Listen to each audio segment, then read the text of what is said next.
La synthèse des infos de la RDC, l'Afrique et le reste du monde. Une seule adresse. www.congosynthèse.com.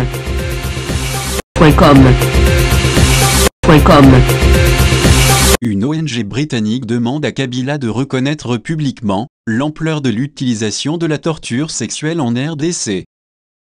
Se basant sur 74 rapports médicaux légaux entre 2013 et 2018, l'ONG britannique Freedom from Torture a documenté des actes de torture exercés sur les détenus dits d'opinion en RDC. Dans un rapport de 99 pages, FFT rapporte que plus d'un quart des 74 personnes ont été détenues et torturées dans des lieux de détention de fortune et non officiels. L'organisation recommande au président de la République de reconnaître publiquement l'ampleur du problème de la torture et des autres mauvais traitements en RDC, en particulier l'utilisation de la torture sexuelle, et envoyer un message clair que ces actes ne seront plus tolérés.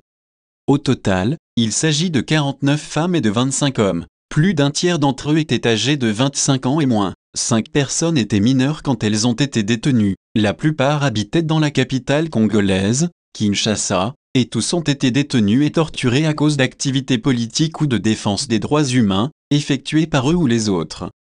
Beaucoup de personnes avaient participé à des manifestations et à d'autres actions de contestation liées au processus démocratique et aux élections présidentielles, notamment en 2006 et 2011, et le report des élections de 2016. Certains étaient des militants politiques en tant que membres ou sympathisants de partis d'opposition, notamment l'UDPS, et d'autres groupes de pression politique. Pour certains, le simple fait de porter un t-shirt avec le nom d'un parti d'opposition ou de se rendre à une seule réunion ou manifestation, était à l'origine de la détention ou des actes de torture.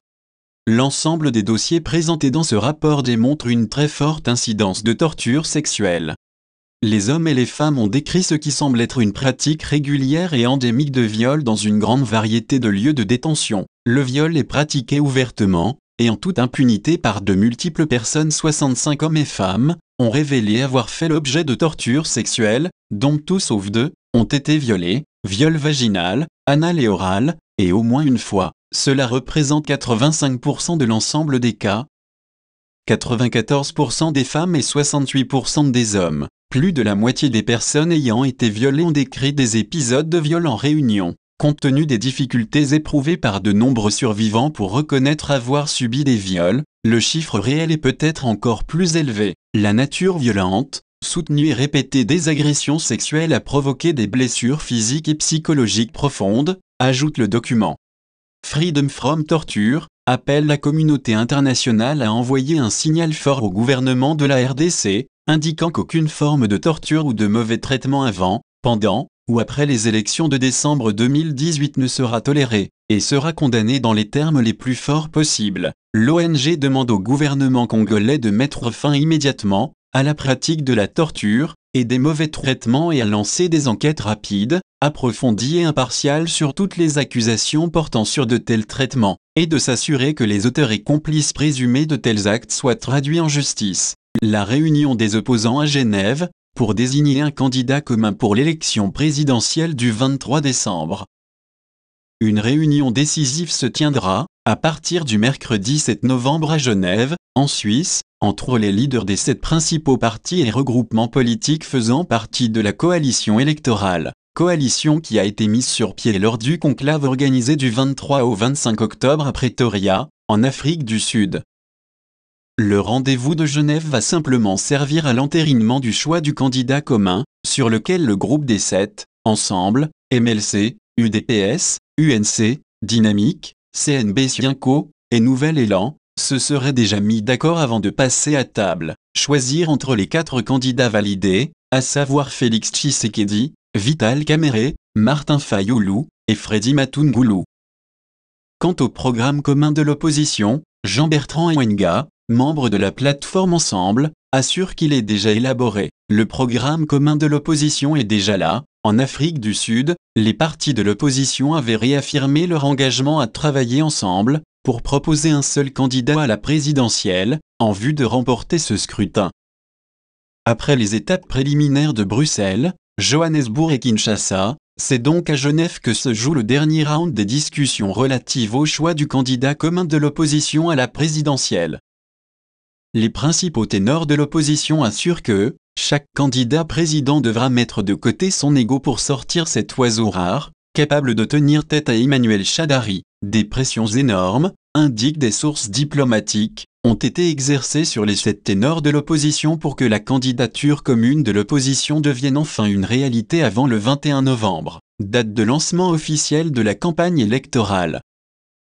Le leader d'Ensemble, Moïse Katumbi, a fait savoir qu'à 50 jours des élections générales en République démocratique du Congo, il ne s'agit pas d'avancer dans la précipitation. Dès que le candidat sera désigné, il sera mis sous pression et sera même physiquement en danger. En retardant le choix, on retarde aussi ce risque, a argumenté Moïse Katumbi.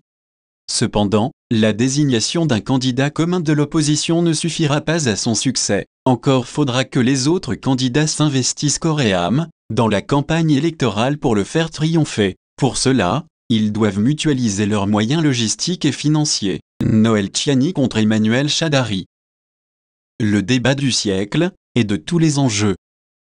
Dr Noël Tchiani, candidat à la présidence de la République démocratique du Congo, a demandé dimanche soir dans une émission de télévision, Question publique animée par le journaliste Peter Tchiani sur CCTV, un débat public télévisé avec Emmanuel Shadary sur leur vision respective de développement de la RDC, et sur la manière dont chacun de ces deux candidats envisage de sécuriser la population congolaise.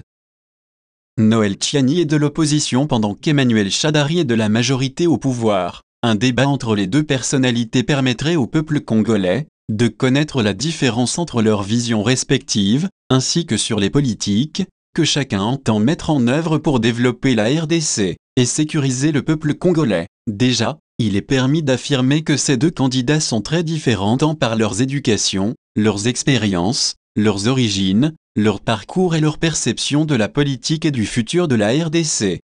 Emmanuel Shadary a une licence en sciences politiques obtenue à l'université de Kinshasa, et a fait toute sa carrière dans l'administration publique en RDC particulièrement, depuis l'arrivée du régime de la FDL au Congo. Il affirme incarner la continuité du régime actuel auquel il appartient depuis le début. Il est originaire du Maniema, et le dauphin désigné par Joseph Kabila comme étant le candidat du Front commun pour le Congo, qui est le prolongement de la majorité présidentielle qui a dirigé le pays sous le régime dirigé par Joseph Kabila. Lors du débat télévisé, Emmanuel Shadary aura à défendre son bilan ainsi que celui du régime auquel il appartient. Il n'a donc pas une vision connue pour l'avenir de la RDC.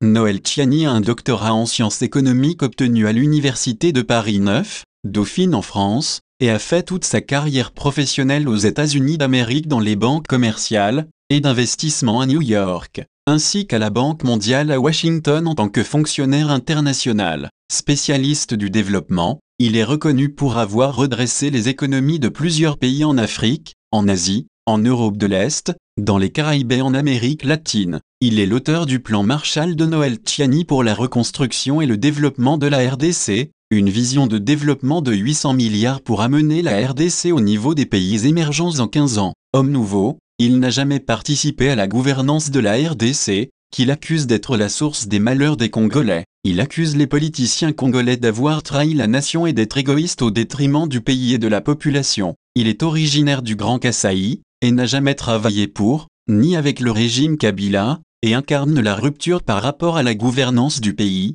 et symbolise le changement radical dans la gestion du pays. Un duel télévisé entre Noël Tchiani et Emmanuel Shadary serait un événement politique de taille dans l'évolution du processus démocratique de la RDC. Le débat donnerait à chacun de ces deux candidats l'occasion d'exposer sa vision, de défendre son parcours et son bilan, et de montrer aux Congolais de quoi il est, ou sera capable pour répondre aux défis de développement du pays. En effet, il est difficile de prévoir ou prédire la réponse du candidat Shadary à l'appel au débat lui lancé par Noël Tchiani. Si Emmanuel Shadary accepte cette invitation au débat, il se positionnera en homme d'État qui n'a peur de rien, et de personne. S'il refuse le débat, il paraîtra comme un fait-valeur, qui n'est pas à la hauteur de se mesurer aux autres candidats de poids, et particulièrement, à un Noël Tchiani qui est reconnu comme un bon parleur ayant la facilité de la langue, la maîtrise de ses dossiers et une vision de développement solide.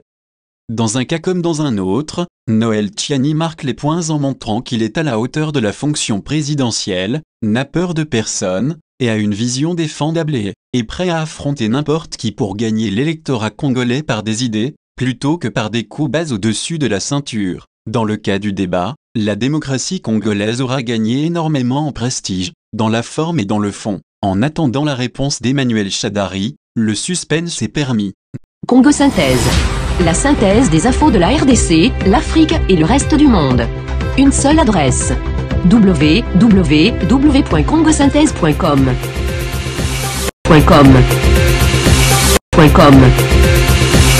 Congo Synthèse. La synthèse des infos de la...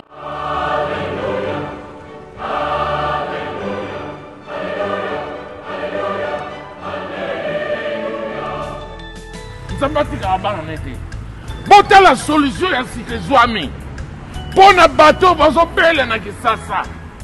Solution ye ya ofele, solution ye ya ofele qui dit que mutuelle de santé ya sika, mutuelle de santé batu sol opesi mbongo awa basiporte mutu no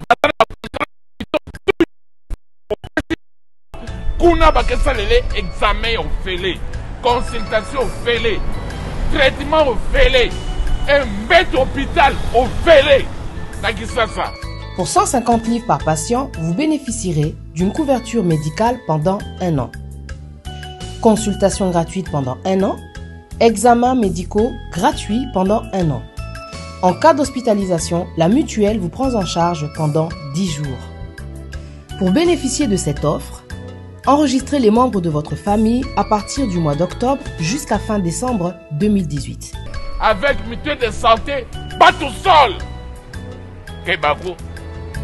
Contactez Batousol au 0044 746 683 0585. Batousol vous remercie et vous dit à très bientôt.